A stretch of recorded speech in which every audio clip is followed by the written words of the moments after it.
WYPL TV 18 presents The Power of Sleep, sponsored by Methodist Sleep Disorder Center, offering a free community education seminar Tuesday, July 14th at the Jewish Community Center. This seminar features a physician speaking on an important sleep-related topic. Admission is free and open to the public. The seminar begins at 6:30 p.m. on Tuesday, July 14th. More information can be found at www.methodisthealth.org or 901-683-0044. Methodist Healthcare, embracing the miracle of life.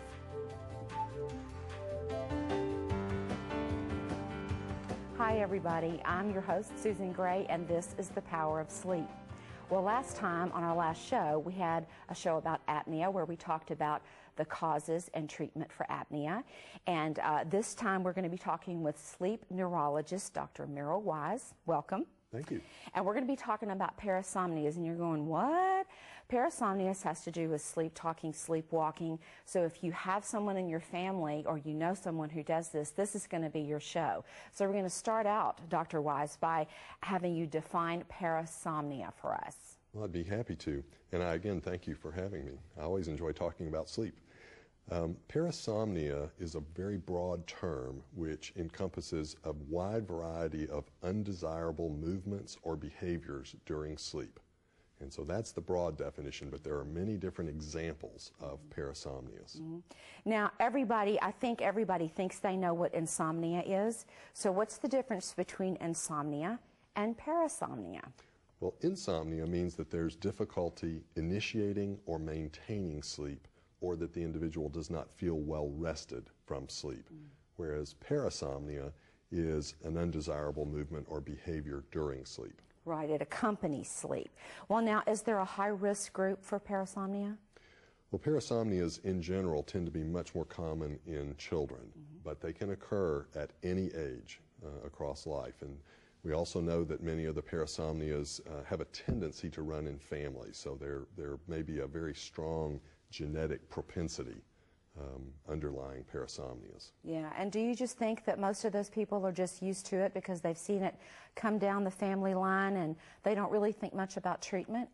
In some cases, that may be true. There are plenty of individuals who have parasomnias where there may be no family history, though, and so the occurrence of these, in some cases, rather unusual movements or behaviors may be frightening or very concerning to family members. And some of these movements and behaviors can be potentially dangerous, either to the patient, him or herself, or to those around the patient. Absolutely. Now, you had mentioned before that it usually peaks between ages 8 to 12, and then it kind of tapers off after that. In general. So there about 10% of under 12 maybe have parasomnias, either occasional or chronic, would you call it? I think that would be a safe general estimate. If you really look at the childhood population, more children than not have had some example of a parasomnia. They're practically universal. If you think about all the children who have had at least a single episode of sleepwalking or sleep talking or a confusional arousal or a night terror, it's probably more children than not. Well, I think it's good to let parents know that just because your child has done this 1 or 2 times doesn't mean they have it and are going to have it their whole life. There can be isolated incidents. That's correct. And then there's the other where it happens frequently, where those issues of safety and care come in. That's right, and I think what you're also touching on is the issue of the difference between having an occasional problem with sleepwalking versus a true sleep disorder, yes, which would involve repetitive sleepwalking or perhaps even sleep running and other agitated types of movements, in which we would really call that a sleep disorder. Right, and you know, people just don't believe that those things are true, and that is exactly what the purpose of this show is today, is to let the people who have maybe seen that in someone else know that it is a real condition, medically treatable, and that, are those people crazy that do that?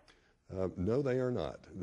They have a medical sleep disorder, and it is an identifiable and treatable condition. Because I think they might think that they are, and that may be the reason that they're not seeking out, but it has nothing to do with being psychologically or psychiatrically sound. It's simply a sleep disorder. That's correct. And that's good news for them. Well, are sleepwalkers and sleep talkers aware of their nighttime behaviors? Generally not. And this kind of goes to the heart of what is really happening with a parasomnia. So if you'd like, I can talk a little bit about that. Please.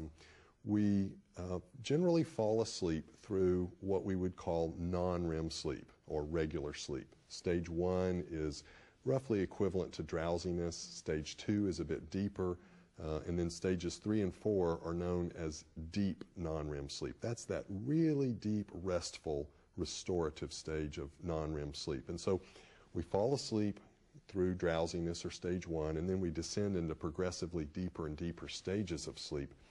We also have a different type of sleep known as REM, or rapid eye movement sleep.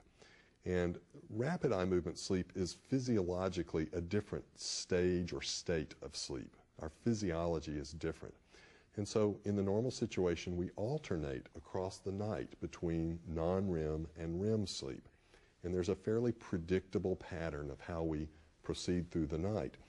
And with many of the parasomnias, parasomnia occurs 1 or 2 hours after sleep onset as the person is in fairly deep non-REM sleep. So for example, sleepwalking, sleep running, night terrors, confusional arousals. The individual has been asleep for an hour or 2 and they often have descended into that deep stage of non-REM sleep.